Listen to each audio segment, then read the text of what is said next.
Tonight, workers prepare for a showdown, vowing to resist SSNIT's proposal to increase contribution of members, part of an urgent intervention to save the scheme after ILO report reveals SSNIT's reserves will deplete to zero by 2036. Well, the little that was given to them, they've not been able to manage, and they want more from workers. We cannot even be having a conversation about increased contribution when we don't change the structure, the political and administrative structure of SSNIT. We have details from SSNIT's news conference where they confirmed government's indebtedness to the scheme as they lay out a raft of measures to avert the green projections in the ILO report. When it comes to investments, we've been managing investment risks to improve investment returns through one, the implementation of an asset allocation policy and undertaking investments in line with the policy. We are currently working to rebalance our investment portfolio to achieve the policy targets. This is Top Story with Evans Mensah.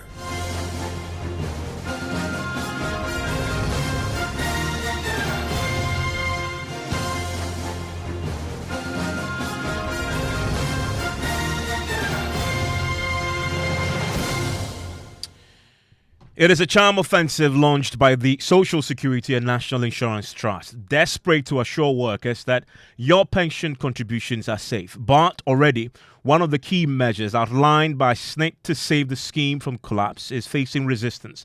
Organized labor is preparing for a showdown as SSNIT prepares to engage over a proposed increase in contribution rate that may also impact your immediate take-home pay. Now, a recent alarming report from the International Labour Organization, ILO, projects the SSNIT's reserves will deplete to zero by 2036. If nothing is done to avert this, SSNIT will struggle to pay you what you are due when you retire. A key intervention to save the scheme is to increase the rate of contributions from the current 18.5%. Now listen to Joseph Poku, he's a chief actuary at SSNIT. What has run through all these reports is the need for increase in contribution rates. In all the reports, the previous reports, that is what it says, that we need to increase the contribution rates. But ladies and gentlemen, let me mention that it doesn't come easy to increase contribution rates. It means the law has to be changed. We need to engage stakeholders. We have the employers. We have the workers as a group. We have a regulator, and then even parliament and government. So it goes through a process, and that process is a bit long. So after SSNIT has even made some of these proposals, we are now going to engage the NPRA, and then we get the stakeholders like employers, because they are also going to be affected. They are going to pay their part, and then the worker group, how do you call it? The unions, they are also part, big stakeholders. Before it goes through Attorney General's office, before Parliament, before it gets to the President, before it sends away, before the changes can be effected, before the implementation. So in order not to wait for all these processes to roll, which will take a couple of years, management of SSNIT are already taking measures to make sure that the scheme becomes more sustainable or improve on the sustainability of the scheme without waiting for just the contribution rate to be increased by law. Well, even before SSNIT begins to engage on the matter, organized labor is already resisting any talk of increasing the contribution rate. They accuse SSNIT of being poor managers of the 18.5% contributions they currently take. Angel Kabonu is president of the National Association of Graduate Teachers. Well, the little that was given to them, they've not been able to manage, and they want more from workers. We cannot even be having a conversation about increased contribution when we don't change the structure, the political and administrative structure of SSNIT, and hide SSNIT from the tentacles of government and make it an independent social security and insurance trust away from the directives and influence of government. That is when the worker will have confidence that if I am contributing this amount of money or this percentage of my salary, then I can get something meaningful. Historically, SSNIT have not proven to workers that they have what it takes to prudently invest workers' money. So they should not even be talking about increment. they should be talking about changing the structure, the administrative structure of SSNIT.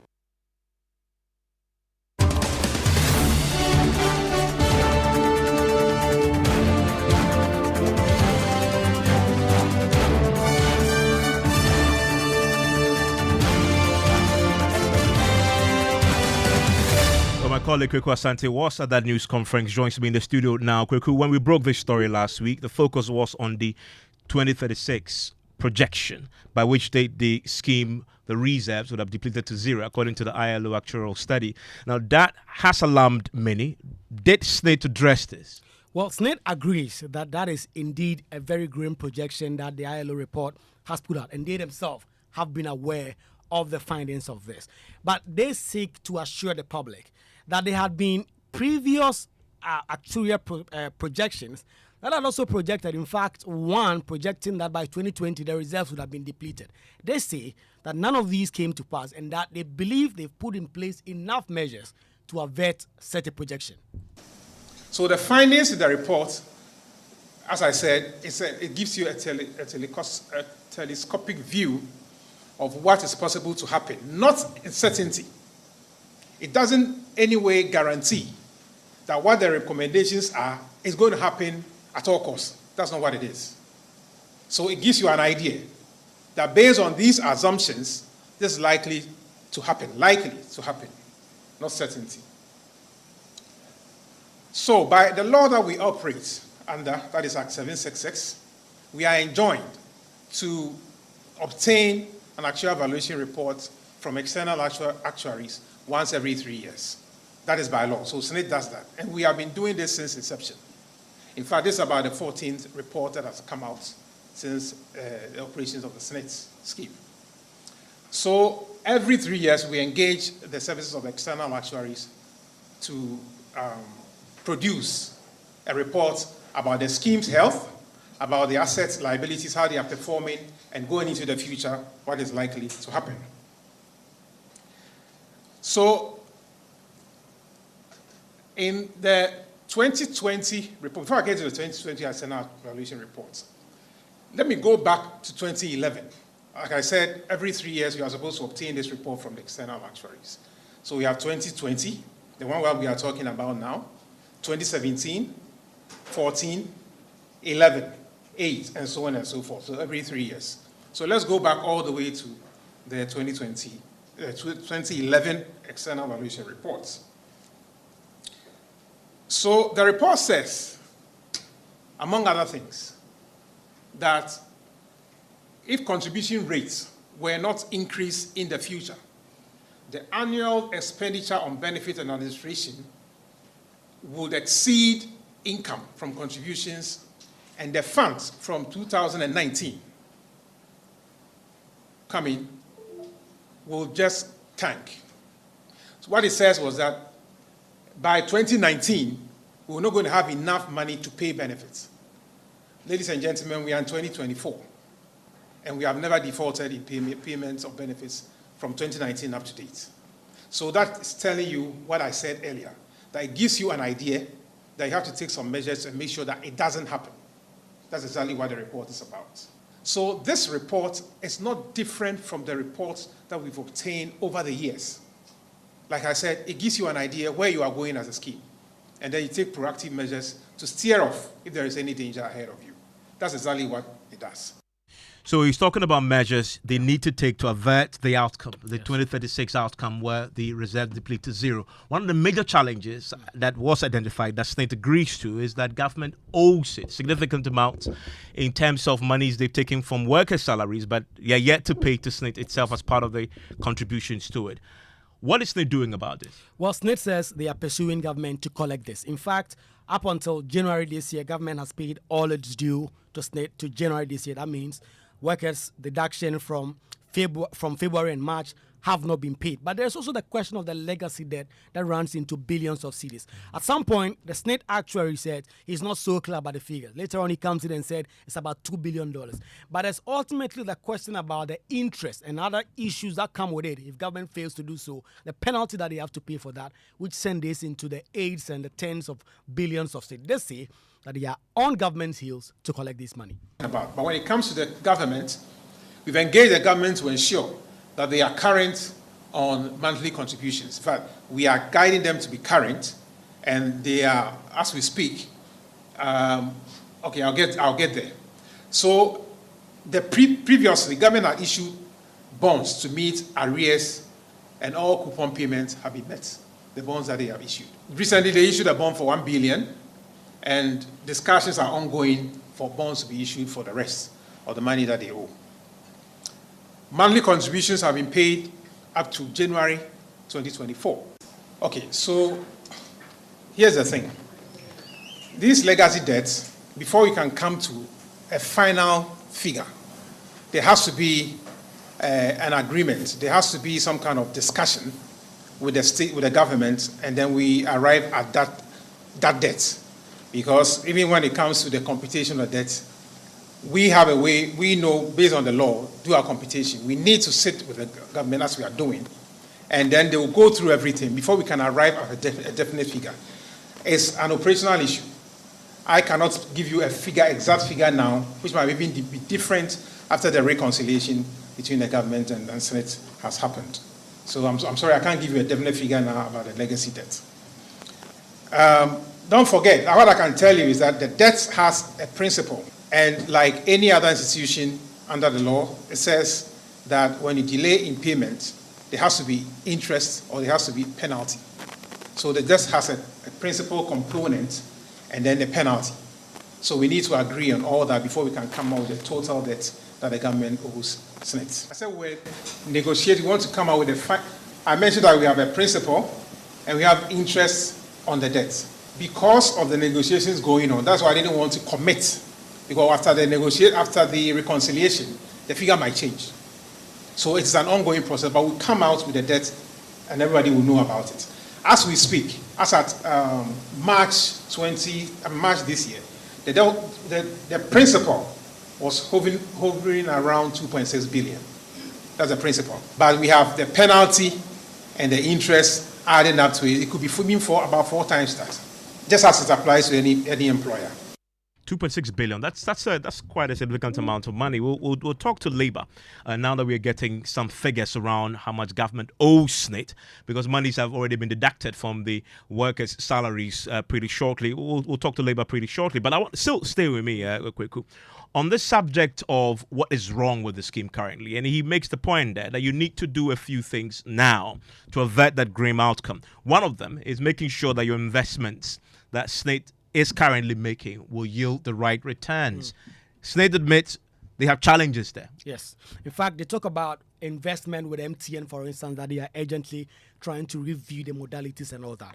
But the bottom line for SSNIT is that they are undertaking a holistic review of all its investment to ensure that they are returning the best of returns to customers and the persons who are putting their money in SSNIT, that ultimately these returns will yield some great benefits and dividends for customers. When it comes to investments, we've been managing investment risks to improve investment returns through, 1, the implementation of an asset allocation policy and undertaking investments in line with the policy. We are currently working to rebalance our investment portfolio to achieve the policy target. Increasing investments in fixed income securities is core to our strategy and asset allocation strategy.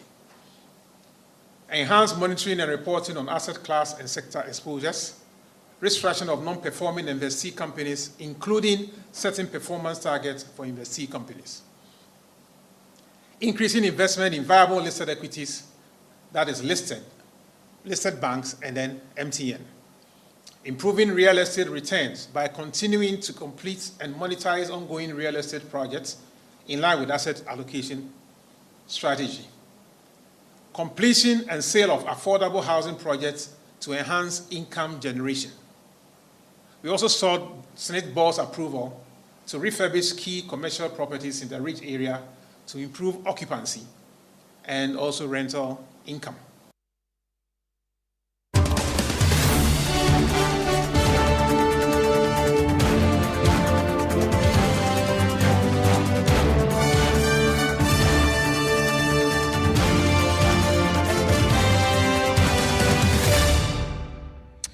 And And we'll bring in now Angel Kabonu. Angel Kabonu is the president of the National Association of Graduate Teachers, NAGRAD. Also joining me is Abdullah Mashood, is executive director of the Africa Center for Retirement Research. Thank you, gentlemen, for your time.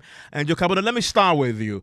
Are you reassured that your pension contributions are safe? Listening to SSNIT lay out the raft of measures to avert that grim outcome projected by the ILO report? Evans, your line is very faint. The line out should be increased so that we can hear. Can you hear me now? Is it better? Well, is it better? But they need to increase the line out. Okay. Yeah, hello. I'm going to try again, see if it helps. I'm asking if you've listened to SSNIT now. They try to lay out the measures that they want to implement or are already implementing to avert this outcome that is predicted by the ILO report. Are you reassured? I am not, because even when the ILO report came, they kept it under the shelf. They did not even share it with the downlines. They have union representatives on the board. They have other stakeholder representatives on the board, but they didn't share that with us. An indication that, but for the revelation that was done by the consultant on your program, the public was not going to know.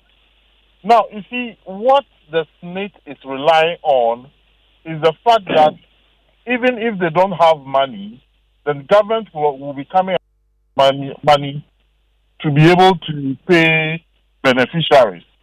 And as a result of that, we should not worry when their investment practices and the various platforms they invest are in the negative. That is not the purpose for which SSNIT was established. SSNIT is supposed to take our money and invest those monies on very prudent platforms. And SSNIT ought to hide itself from the largesse of government. So they are hiding under the wings of government to be telling us that there was a projection some time ago and the projection did not come to fruition. Therefore, and you see, the people at SSNIT are supposed to be actuaries. And I think that the level of exactitude of actuaries ought to be a very high one. You know, so some of us are not assured one bit. SSNIT is supposed to take money from us and government.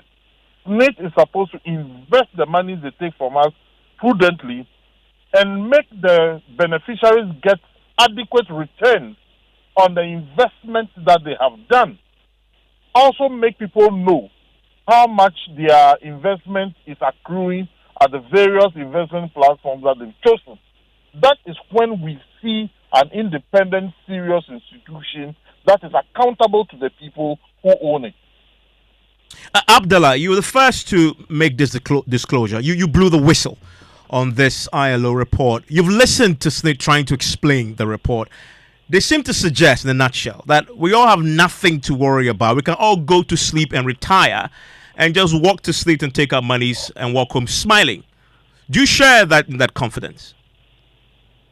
Okay, thank you, Ivan. Thank you for the opportunity. First of all, let me say, SSNIT's response to the ILO actual valuation report represents a significant progress as far as transparency in Social Security administration and governance in Ghana is concerned. This is the first time we are having the opportunity to discuss SSNIT's actual valuation report.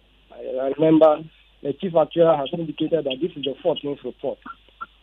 The chief actuary has indicated that they have put some measures in place. Of course, he has admitted that the depletion date is indeed set at 2036. And he has indicated that they have put some measures in place to improve the financial situation. Look, this is not the time for us to be defensive. This is not the time. Abdullah, do you have a radio on close to you? No, please. Okay, I'm having a feedback somewhere. We need to rectify that. Is yes, it okay? Proceed. Yes. Is it okay now? It is. Yeah, so what I'm saying is that this is not the time for us to be defensive.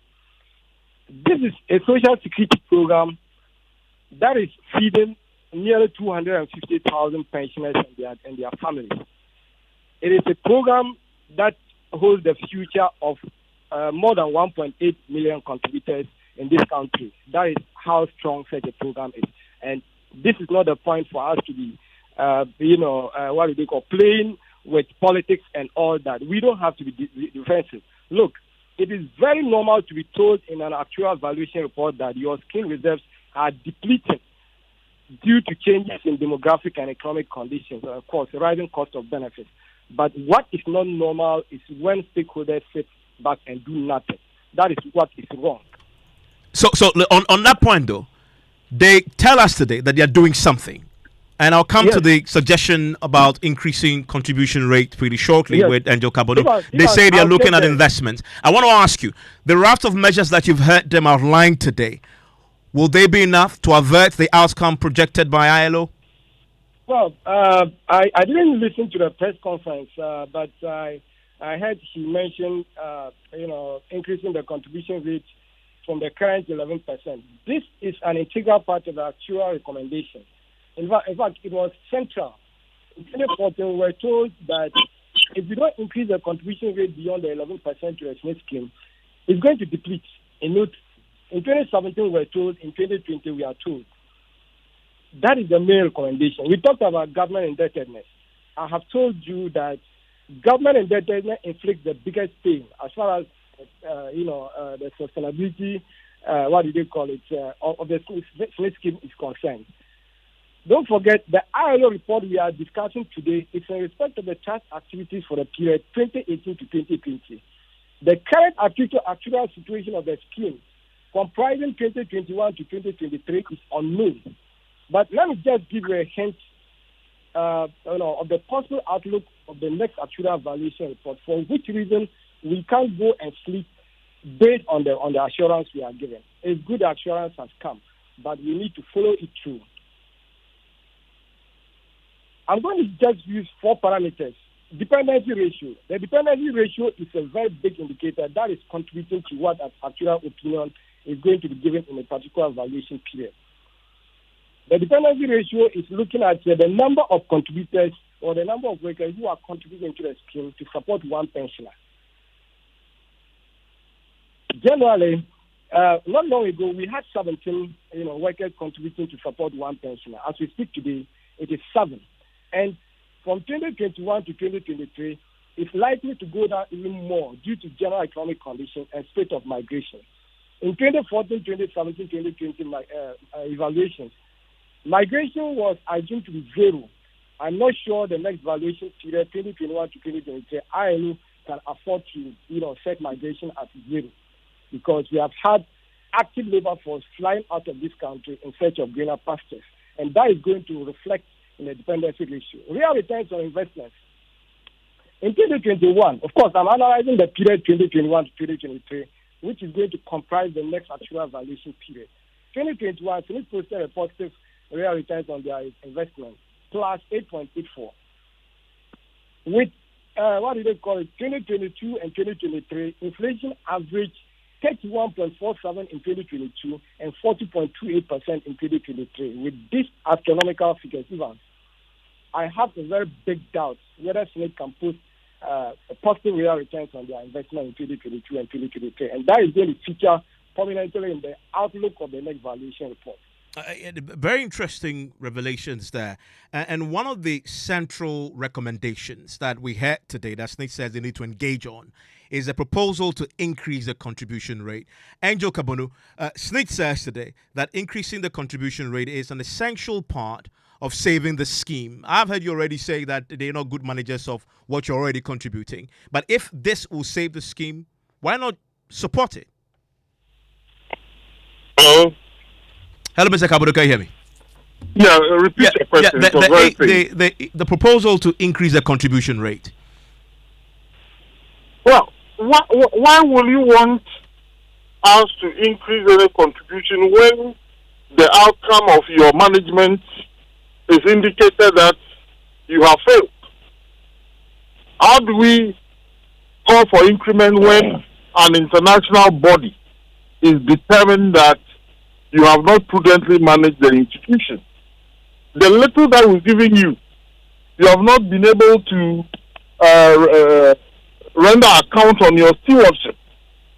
Then you are calling for more money? What is changed in terms of governance? What is changed in terms of government control? when you have an organization that is infested with political appointments, and you are, instead of being accountable to the contributors, you are accountable to a political figure. Is this an institution that can justify a call that people should increase their contribution? From where I sit, the answer is absolutely no. The answer is absolutely no. But if you don't do that, if you don't agree for this to happen, you are facing a much grimmer outcome, which is that 2036, the scheme may struggle. Look, you see, Ivan, I want you to bring to your studio some SSNIT beneficiaries and sit them down and let them tell you how much they earn monthly from SSNIT payments.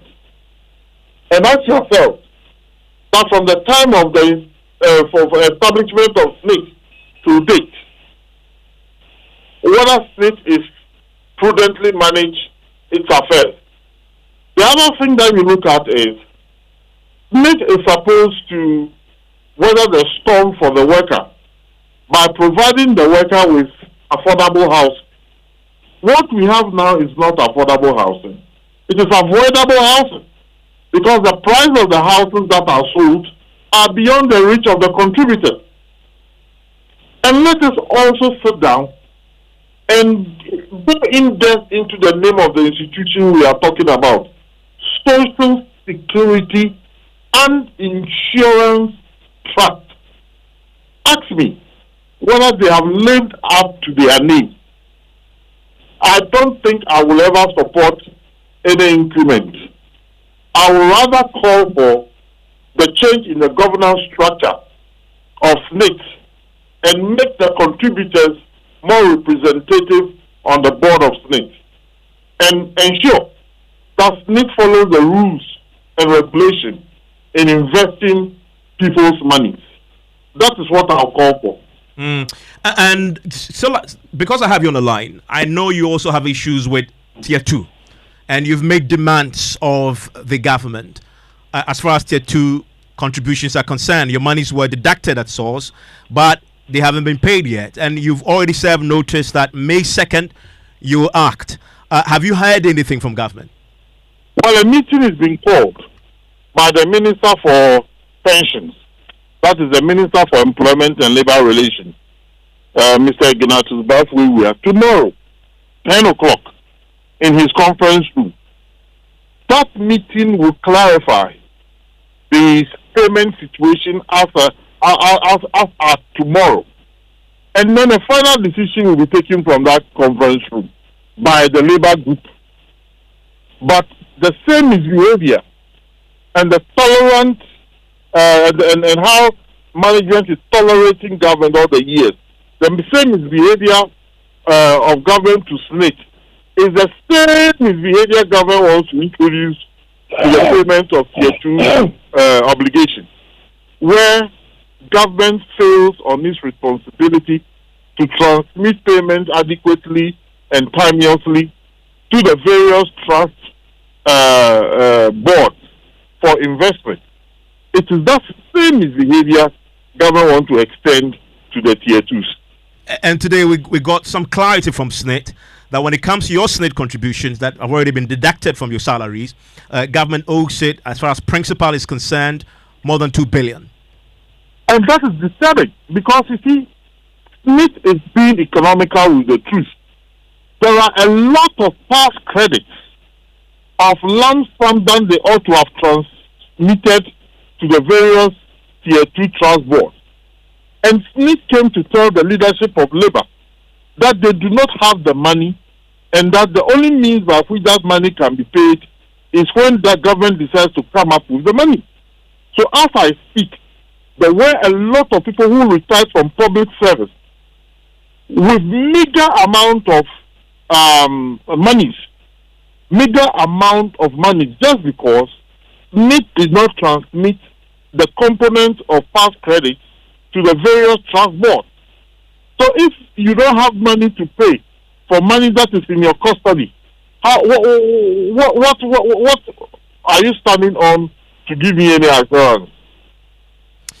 Mr. Kabunu, thank you very much. Abdullahi Mashood is Executive Director of Africa Center for Retirement Research. I'm grateful that you joined me with your thoughts. I want to hear from you. 055-11-11997. Issues of pensions affects every single individual. If you work, share your thoughts with me here on News Night. We start in a minute.